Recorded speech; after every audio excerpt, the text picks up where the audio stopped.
Some more about these wonderful things called pronouns. Just to put this in context, I'm trying to teach you all the average student of foreign language ever needs to know about pronouns. I've told you that there are various kinds of pronouns, and yesterday I showed you the personal pronouns with the declension. Those are the personal pronouns. Well, there are other kinds of pronouns. Here's another kind of pronoun. Reflexive, a reflexive pronoun. And the intensive pronouns are really the same, but they do a different job. They're formed from the personal pronoun possessive adjective form, like my, or your, or her, or its, not his. Plus self, if you stick self on the end of it. So you'll have a word like myself. So plus self or selves, if it gets plural, ourselves, well then you do this. An example of a reflexive pronoun, now it's called reflexive, just like there's a reflection in a mirror, the light comes back. Well, if you do an action that comes back to yourself, that's called reflexive.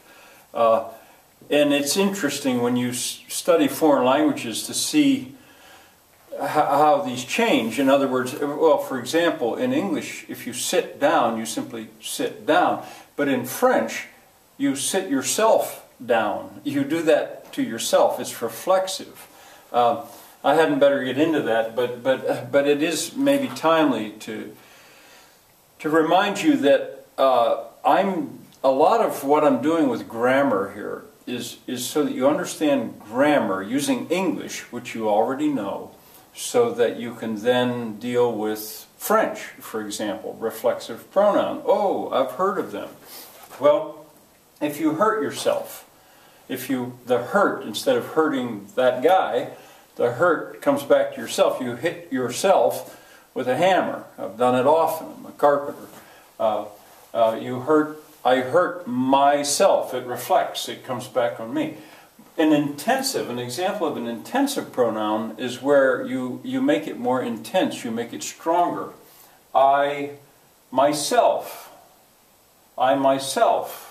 did it. I didn't have help. I did the job myself. I myself did the job. So you could actually have a sentence like this, would be a strange one. I myself hurt myself. I was using a hammer, and I, myself, hurt myself. It could be done, but I threw that in there because that would be an example of, this one is intensive, this one is reflexive.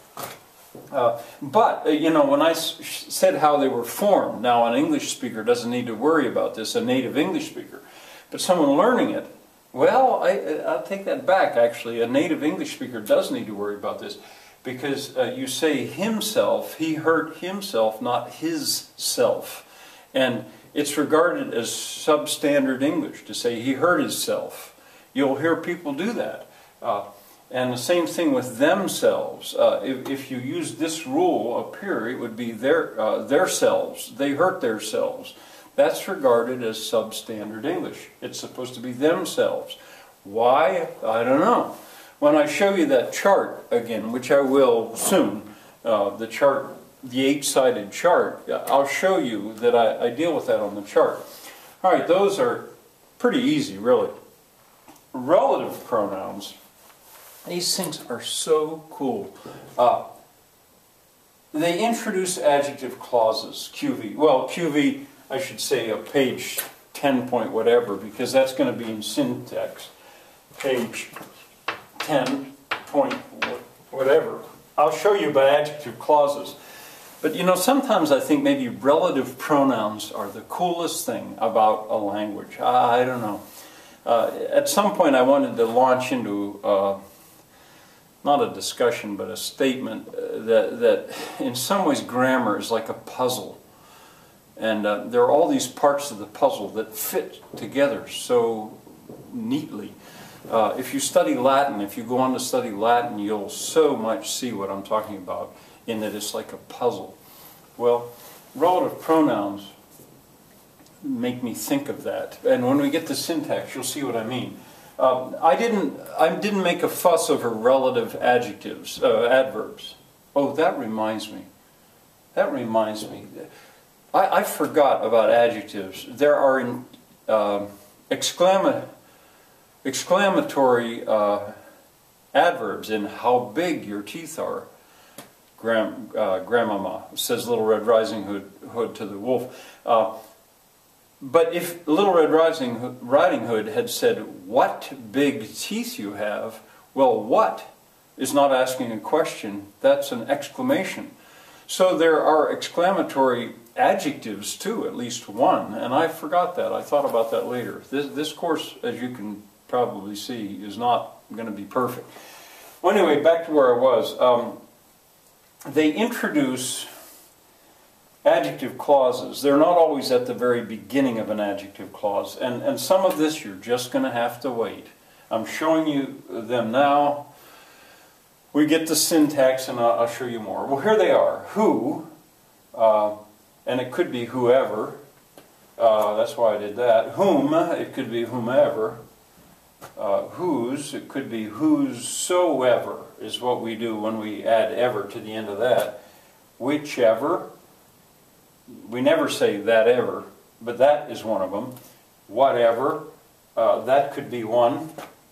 And an example would be the girl who won was lucky. Well, who is a relative pronoun. And you see, it's a pronoun because it's taking the place of girl. The girl who won. But it is also doing this really cool thing in that it is the subject of a subordinate clause. This is a matter of syntax, which I will show you. But that word who relates, that who won right there is the subordinate clause.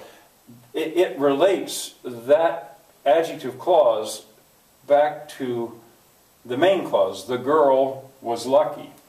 I'm jumping into syntax a little bit, but that's what happens if you start to talk about relative pronouns. The boy whom she slapped deserved it. Well, whom has got an M on the end of it. Why? Well, there's a matter of if you understand case, it's because it's receiving the action. She slapped the boy. And so the boy, but in any case, whom, there it is. Whom is relating this adjective clause back to the main clause. The boy deserved it, and whom she slapped. There it is. Relative pronouns, I mean, I'm glad to say that when we get to syntax, I'll be able to show you more. And here comes kind of a preview of coming attractions. I'm going to show you how to diagram sentences, the Reed-Kellogg system. And it is just so cool. But you have to really enjoy it and be good at it, you have to know your morphology first. So there we have the grammar for today.